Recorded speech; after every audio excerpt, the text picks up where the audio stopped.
नमस्कार दोस्तों।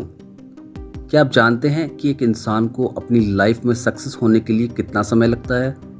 10, 20 या कभी-कभी 25 से 30 साल भी लग जाते हैं। और अगर बात करें हमारे देश भारत की, तो हमारे यहाँ ज़्यादातर लोग इस तीसरी कैटेगरी में आते हैं। चलो इसको एक उदाहरण से समझते हैं। मान लीजिए कि आपकी उम्र अभी 20 साल है और आप अगले 25 साल तक लगातार मेहनत करने के बाद अपनी लाइफ में एक ऐसे पॉइंट पर पहुंच जाते हैं जहां आपको लगता है कि अब सब ठीक है, अब कुछ अपने लिए भी जिया जा सकता है। लेकिन क्या आपने कभी सोचा है, तब आपकी उम्र होगी 45 साल।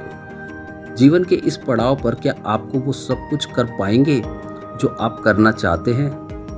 जवाब है नहीं, क्योंकि तब आपके ऊपर बहुत सी रिस्पॉन्सिबिलिटीज़ लाइक आपके बच्चों की एजुकेशन, बुजुर्ग माता पिता की सेवा, और अगर ईश्वर ना करे कि अगर किसी बीमारी ने आपको जकड़ लिया, तो आपका ये सपना एक सपना ही बनकर रह जाएगा। और अब अगर मैं कहूँ कि अगर आप धर्मपरायण हैं, भगवान के प्रति पूर्ण रूप से आसक्त हैं, आपको हमारे शास्त्रों और ग्रंथों की अच्छी समझ है, आप एक अच्छे वक्ता भी हैं, तो आप ये सक्सेस इन कुछ चुनिंदा लोगों की तरह कुछ सालों में ही पा सकते हैं। मगर आज की हमारी जो कहानी है, उसके जो किरदार हैं वो कुछ अलग हटकर है।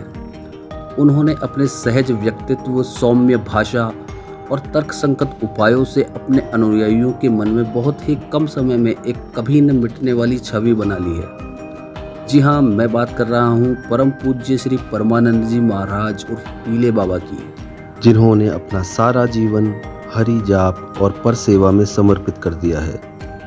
तो आइए रोशनी डालते हैं श्री प्रेमानंद जी महाराज के एक साधारण बालक से निपुण कथावाचक बनने की इस अनूठी कहानी पर।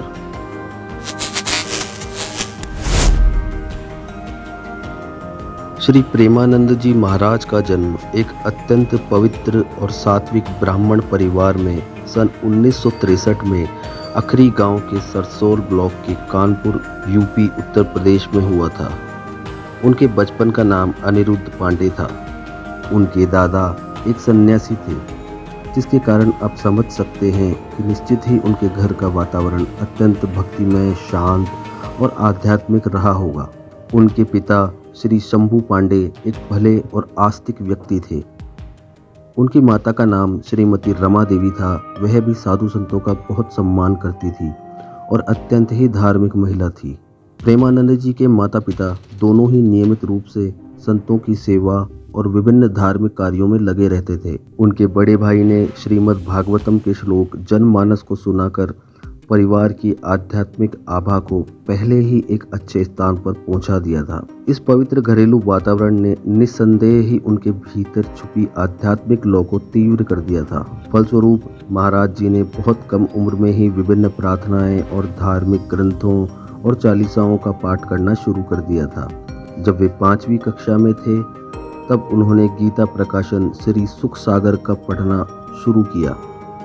इस छोटी सी उम्र में उनका मन ये सोचकर द्रवित हो उठा कि क्या माता पिता और सगे संबंधियों का प्रेम चिरस्थायी है, और यदि नहीं तो जो सुख अस्थायी है उसमें क्यों उलझा जाए। यह उत्तर जानने के लिए उन्होंने श्री राम जय जय राम और श्री कृष्ण गोविंद हरे मुरारी का जाप करना शुरू किया। इतने पर भी जब जवाब ना मिलने पर 9वीं कक्षा के अनिरुद्ध ने ईश्वर की ओर जाने वाले मार्ग की खोज में संपूर्ण आध्यात्मिक जीवन जीने का दृढ़ निश्चय कर लिया था। उन्होंने अपनी माता को अपने विचारों और निर्णय के बारे में बताया और 13 साल की छोटी उम्र में एक दिन सुबह 3 बजे महाराज जी ने मनुष्य जीवन की सच्चाई को जानने के लिए अपना घर छोड़ दिया। उन्होंने शारीरिक चेतना से ऊपर उठने के सख्त सिद्धांतों का पालन करते हुए पूर्ण त्याग का जीवन जीने का निश्चय किया। इस दौरान उन्होंने जीवित रहने के लिए केवल आकाश वृत्ति को स्वीकार किया, जिसका अर्थ है बिना किसी व्यक्तिगत प्रयास के केवल ईश्वर की दया से प्रदान की गई चीज़ों को स्वीकार करना। अब एक साधक के रूप में उनका अधिकांश समय गंगा नदी के तट पर बीतने लगा, क्योंकि अब तक उन्होंने कभी भी आश्रम का पदानुक्रमित जीवन स्वीकार नहीं किया था, और बहुत जल्द ही वे गंगा को अपनी दूसरी माता मानने लगे। महाराज जी भूखे प्यासे कपड़े या मौसम की परवाह किए बिना हरिद्वार और वाराणसी के बीच घाटों पर घंटों घूमते रहते थे। भीषण सर्दी में भी उन्होंने गंगा में 3 बार स्नान करने की अपनी दिनचर्या को कभी नहीं छोड़ा। महाराज जी के अनुसार संन्यास के कुछ ही वर्षों के भीतर उन्हें भगवान शिव का विधिवत आशीर्वाद प्राप्त हुआ। अब उनकी दिनचर्या सुबह के समय श्री चैतन्य महाप्रभु की लीला और रात में श्री श्याम की रास लीला देखना था। 1 महीने में ही वे लीला में इतने मग्न और आकर्षित हो गए कि उनके बिना अपने जीवन जीने की कल्पना भी नहीं कर पा रहे थे। इस 1 महीने ने उनका जीवन पूरी तरह से बदल दिया था। कहा जाता है कि पिछले 17 सालों से उनकी दोनों किडनियां खराब है, जिसके बावजूद भी वे एक स्वस्थ जीवन व्यतीत कर रहे हैं। उन्होंने अपनी दोनों किडनियों के नाम भी रखे हुए हैं। एक किडनी का नाम राधा और दूसरी किडनी का नाम कृष्ण है। और देखा जाए तो ये एक ईश्वरीय चमत्कार ही है कि दोनों किडनियां फेल होने के बावजूद भी आज महाराज जी बिल्कुल स्वस्थ हैं। उन्होंने अब सब कुछ भगवान के हाथ में छोड़ दिया है। आज भी उनकी दिनचर्या भगवान की भक्ति करना और अपने भक्तों से मिलकर उनकी समस्याओं को आध्यात्मिक रूप से सुलझाना है। उनके सहज ज्ञान और मस्तक पर रुके ईश्वर के तेज के दर्शन के लिए भारत ही नहीं अपितु देश विदेश से कई जानी मानी हस्तियां आती हैं। पिछले दिनों भारतीय क्रिकेट टीम के पूर्व कप्तान विराट कोहली अपनी पत्नी अनुष्का और बेटी वामिका के साथ इनके दर्शन के लिए पहुंचे थे। महर्षि, आप भारतीय क्रिकेट टीम के कप्तान हैं और ये फिल्म इंडस्ट्री में अभिनेत्री हैं, ऐसा आपका परिचय है? तो ये आपसे मिलने आया था, आपका सत्संग सुनते हैं महर्षि। श्री जी का माला इनको और चुनरी सखी को पहना दीजिए। जी महर्षि। हाँ, सखी को पहना दीजिए। ये माला हमारी श्री जी की प्रसादी। देखो, एक कोई छोटी माला श्री जी की प्रसाद है, इस बच्चे को पहना दो। हाँ, बच्चा है, बड़ा माला नहीं।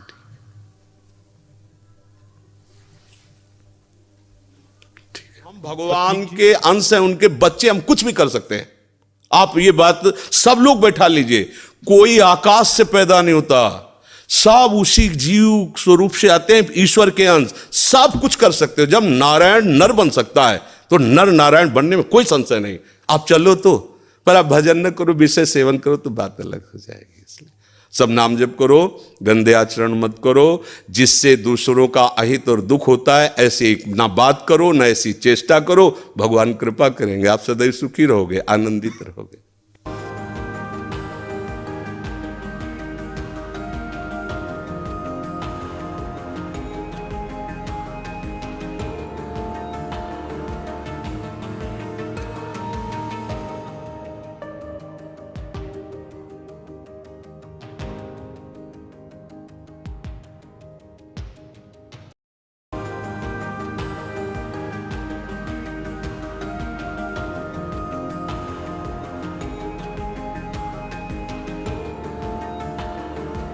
कई व्यूअर्स के मन में ये सवाल होगा कि महाराज जी से कैसे मिला जा सकता है, तो अपने इस वीडियो में मैं उनकी इस समस्या का पूरा समाधान करूंगा।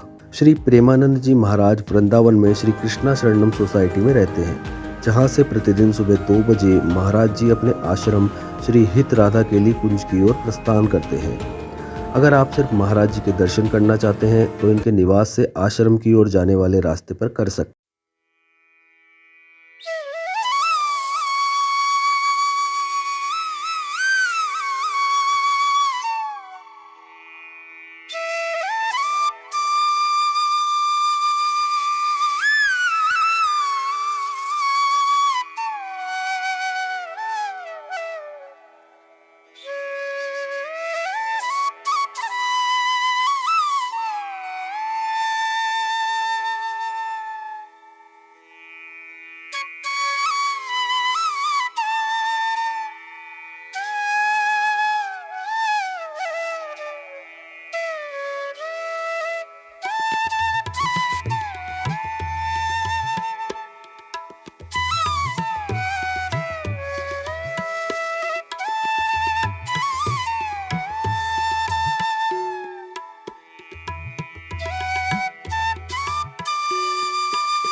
बाकी अगर आपको एकांतिक मीटिंग महाराज जी से करनी है तो उसकी डिटेल्स आपकी स्क्रीन पर हैं।